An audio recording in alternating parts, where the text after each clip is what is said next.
You've heard it all before, the new year, the new you. But how often does that really work? Especially when it comes to weight loss, every single year, all the marketers come out, all the hype comes out about what to do in the new year to feel amazing, lose weight, make this the best year ever, blah, blah, blah, with the same strategies. But I actually have 7 things here smart people will do differently to lose weight in 2016. It's actually halfway done. But smart people will do these 7 things. Are you doing all of them?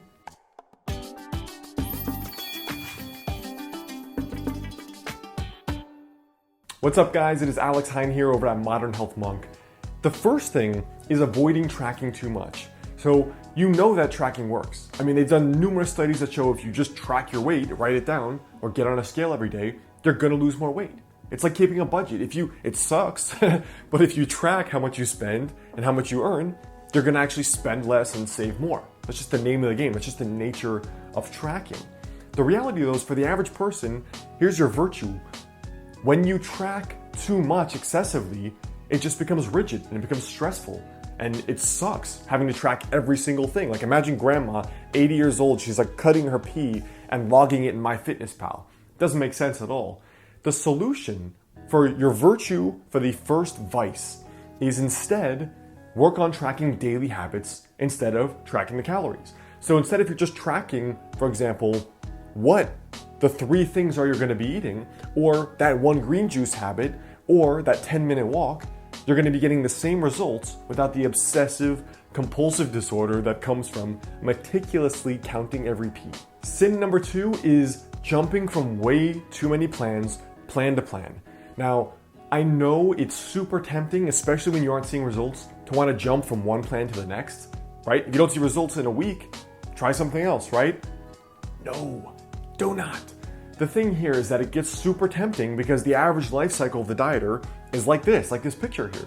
Things go great for a while, and then you get a little bit of results, then the results slow down, and then either they stop, and you quit, or you decide to keep going, and then maybe they accelerate again because you've reached a little bit of a plateau. And ultimately, the problem is a fundamental mindset. It's, if I'm not getting results quickly, maybe this plan doesn't work. And that's a flawed mindset. So virtue number 2 is to try something for at least 100 days. This is very different from like, hey, let me try this 6-day cleanse, and if I don't lose 30 pounds through pooping liquid, then maybe it's not working for me. Try the 100-day rule. Sin number 3 is putting too much emphasis on eating little snacks and meal replacements rather than just eating real food. So they actually did a study where they compared 2 dieter groups, and the first group ate 6 small meals a day. The second group had 3 large meals a day. And the biggest thing, the most important thing was that these 2 groups eat the same amount of calories. They ate the same amount of calories. And at the end, the results were that they both lost the exact same amount of weight. Now, theoretically, you could be like, well, why don't I just eat whatever works for me?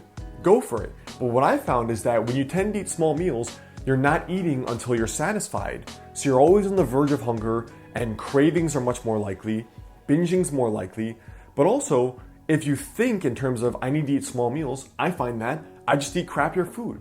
I get bars instead of real food. I have meal replacement shakes and protein shakes instead of real nutrient-dense food. So your virtue number 3 is to eat actual meals and avoid meal replacements. Sin number 4 is trying to go low carb. I mean, look, everybody knows if you remove carbs, you're gonna lose weight. Not only is it just removing a lot of calories from your diet, if you have a very high carb diet, it obviously changes your hormones as well. But the biggest thing here is people rely on reducing carbs and removing them as yet another fad or yet another crutch. And then when they've reached their weight, they introduce them and then gain it back. We know that if you reduce them, you're gonna lose weight. What you should do instead though, this is virtue number 4, is instead switch to the right carbs. I showed these nutrient comparisons before where if you have the right carbs, whole unrefined carbs, brown rice instead of white rice, you can get up to 25 times the nutrients in certain cases. Just switch to the right carbs instead of removing all the carbs. Sin number 5, thinking just a little bit is not gonna kill you. Now, you may not know this about me, but I have not had soda like Coke, Sprite, all these things in over 10 years, since I was like 16, 17. And the way I did that, I don't remember what I did at 16. The way I do it now is it's effortless. I literally don't have to put in any effort whatsoever not to eat a lot of junk or consume soda, because in my head, at this point, I've developed a rule where I'm not a soda drinker. It's an identity shift. My entire identity is I don't drink soda. So no matter how much peer pressure there is, if it's a family gathering, it's my girlfriend's parents, someone I don't know yet and I feel uncomfortable rejecting, I'll still say no. And the reason is I know if I have a little bit, maybe that's gonna be what reintroduces me to soda. It's like when you have that one cookie and the box is gone 10 minutes later, habits, at least in my experience, tend to be a slippery slope. So it's really important. That's why some people recommend not having cheat days, because one binge can lead to many more. So your virtue number 5 is simply to be aware. Again, this is the in-between, the Homer Simpson effect. I've talked about it many times. Use the 3-second rule. Don't forget. The thing here is to remember habits are a slippery slope. So it's just like a cigarette smoker being like, just one cigarette. You know it's a bad decision. Sin number 6, doing grueling exercise you hate.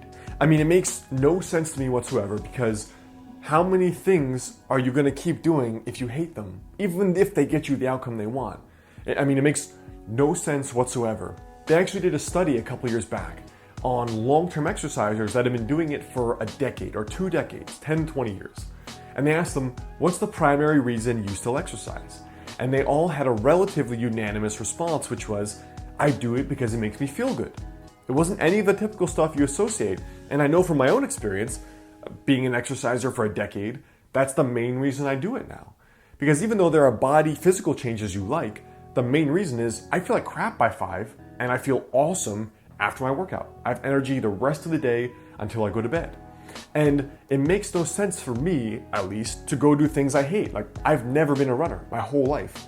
I've hated it, and so I never run. I just do weights, and I'm super healthy, I look good, and I feel good.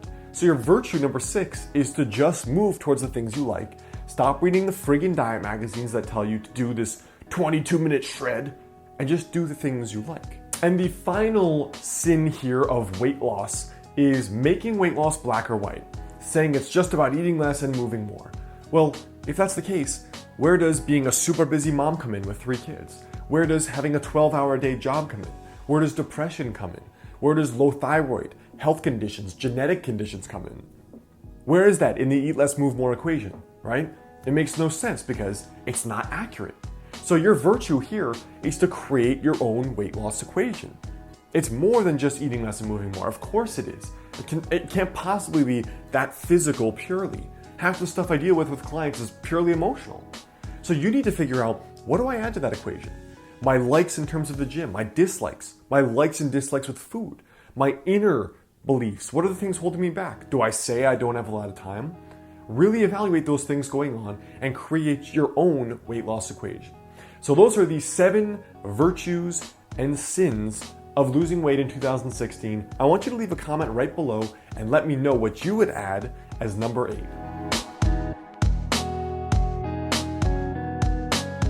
Hey guys, it's Alex. Did you like this video? If so, there are 3 ways you can really stay in touch with me. The first thing is obviously to click the subscribe button right there. Every single day I'm releasing a brand new Tiny Habit video to help you lose weight, feel awesome, and live better.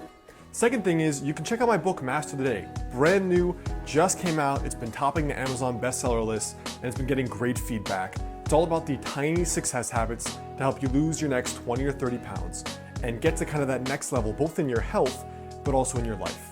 And the third thing is come visit me over on my website, modernhealthmonk.com. Punch in your email there and I'll give you a free guide on the exact 5 daily habits to help you lose your next 20 or 30 pounds. So go do those 3 things now, and I look forward to catching you in the next video.